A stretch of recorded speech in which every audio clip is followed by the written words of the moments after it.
Hi everybody, welcome to the first ever episode of Fright and Felonies.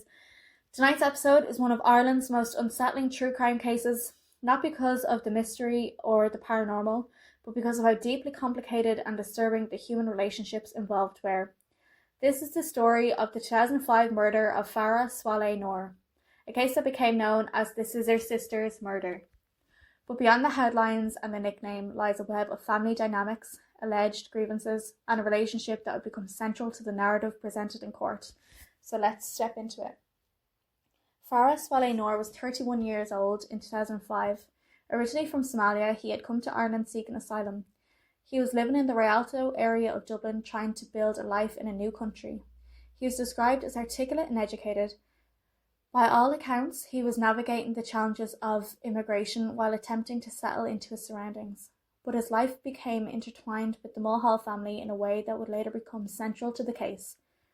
The two women later convicted in connection with Noor's death were sisters, Linda Mulhall and Charlotte Mulhall. Their mother, Kathleen Mulhall, also knew Farah Swaleh Noor. During the trial, it was revealed that Noor had been in a relationship with Kathleen Mulhall for a period of time prior to the killing. That relationship had reportedly ended before March 2005. But the connection remained a significant factor in the dynamics between Noor and the family. Court proceedings suggested that tensions existed. The defence argued that Linda Mulhall believed Noor had mistreated or assaulted their mother during their relationship.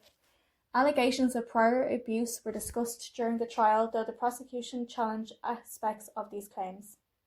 What's important here is that the relationship between Noor and the sister's mother appears to have created deep resentment within the family. By the time of the fatal confrontation, there were layers of anger, perceived grievance, and family loyalty involved.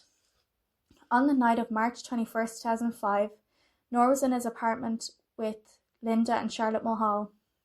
What began as a meeting escalated into a violent altercation. The prosecution described the attack as deliberate and sustained.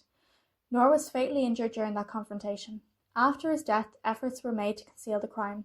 His remains were dismembered, and over the following days, parts were disposed in different areas of Dublin.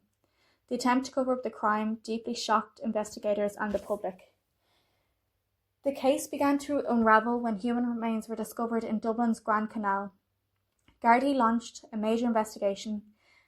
As more remains were recovered, forensic work led investigators back to the apartment in Rialto. Evidence collected at the scene connected the Mulhall sisters directly to the killing. What had initially been a shocking discovery quickly became one of the most high-profile murder cases in Ireland at the time. During the trial, the sisters' defence centred heavily on claims involving their mother's prior relationship with Noor. Linda Mulhall claimed she believed Noor had sexually assaulted her mother and also assaulted her. The defence framed the killing as an act driven by anger and retaliation tied to those allegations. The prosecution challenged inconsistencies in these claims and argued that violence went far beyond any spontaneous act of self-defence or sudden rage. The jury ultimately had to decide intent. Linda Mulhall was convicted of murder and sentenced to life imprisonment. Charlotte Mulhall was convicted of manslaughter and received a 15-year sentence, reflecting what the jury determined was a lesser level of intent. The case left a lasting mark on Ireland, and it was disturbing not only because of the violence involved, but because of the family dynamics at the centre of it. A former relationship between a mother and a man who would later be killed by her daughters. Allegations of abuse, claims of revenge, questions about trauma, mental health, and whether warning signs had been missed.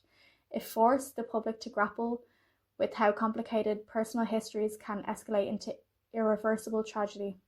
And through it all, at the centre of the story was Farah Swaleh Noor, a man who had come to Ireland seeking safety and opportunity, and whose life ended violently inside his own home.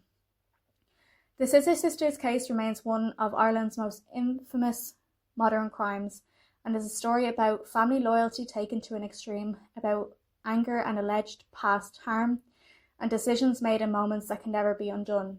And it's a reminder that sometimes the darkest stories aren't supernatural at all. This has been Fright and Felonies. Thank you for listening. If there's any other stories you'd like me to cover, please let me know. Thank you for listening. Until next time, Stay aware, stay curious, and take care of each other.